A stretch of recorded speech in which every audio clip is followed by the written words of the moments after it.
Hello, I'm Dan Rather, and welcome to the CBS Evening News online edition. Just ahead, bioterrorism readiness.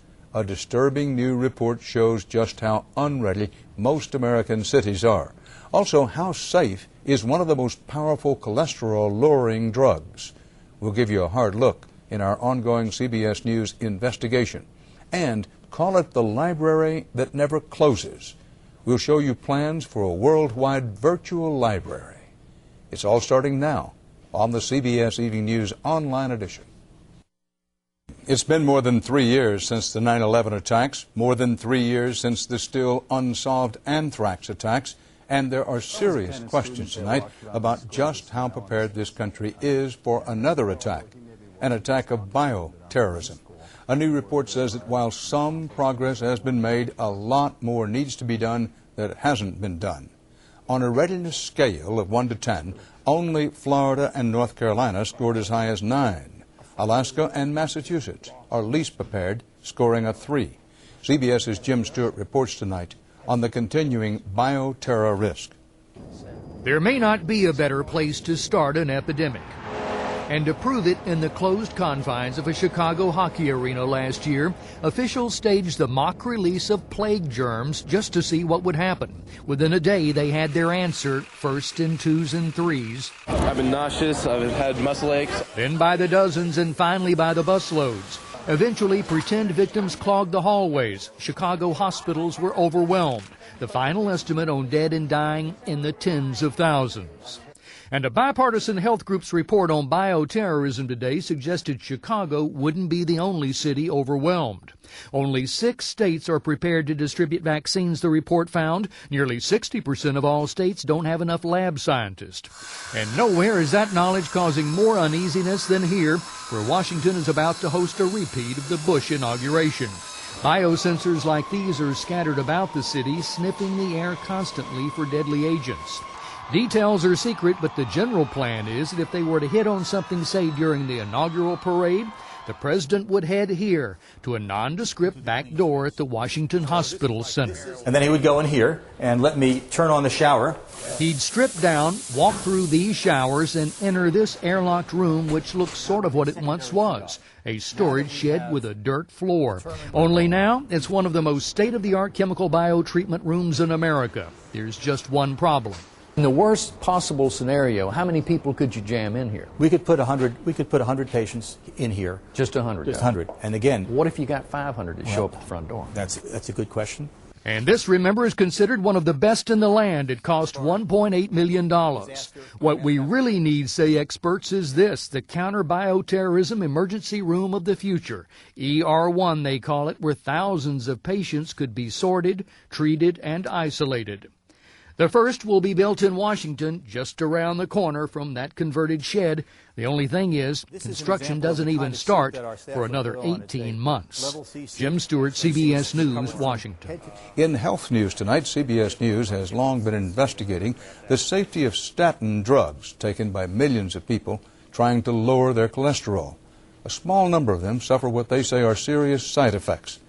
But are some statin drugs more dangerous than others?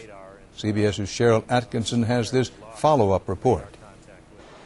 Crestor is considered the most potent cholesterol-lowering statin drug around. Since Katie switched to Crestor, her cholesterol's much less. But does it stand out in another way? Serious side effects. Richard Turnbow took Crestor for 2 months before his wife, Karen, had to rush him to the hospital. They even had notified Karen that she needed to get my children to the hospital if they were going to possibly see me, because they weren't expecting me to pull through this. Doctors consider Crestor a prime suspect in a muscle disorder which shut down his kidneys, rhabdomyolysis. It's a slight risk of all statins, but the consumer group Public Citizen has asked the FDA to ban Crestor, saying it causes so much rhabdomyolysis, it's right up there with another statin already pulled from the market, Baycol. And severe kidney problems, while rare, are reported with Crestor at a rate that's 75 times higher than the average of all other statins, according to Public Citizen. Crestor's maker, AstraZeneca, insists the drug has been extensively studied and is as safe as any. When we look at the rates of rhabdomyolysis, the rates of kidney failure with regard to Crestor, the rates are less than 1 in 10,000. They're similar rates to what we see with other statins that are out on the market. But Crestor is the only statin where kidney problems turned up in studies before its approval. The FDA resolved those concerns by allowing only lower doses of the drug to be sold. Still, serious adverse events have prompted a label change in Europe, 2 warnings in Canada, and a health advisory in the U.S. The FDA officially maintains Crestor is safe, but one FDA scientist has broken ranks.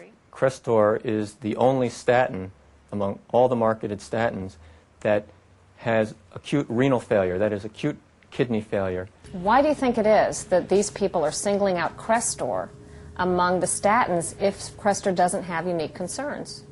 I can't speak for what their motivations are, Cheryl. We feel that Crestor has been treated unfairly. That's true. We think it's a great drug.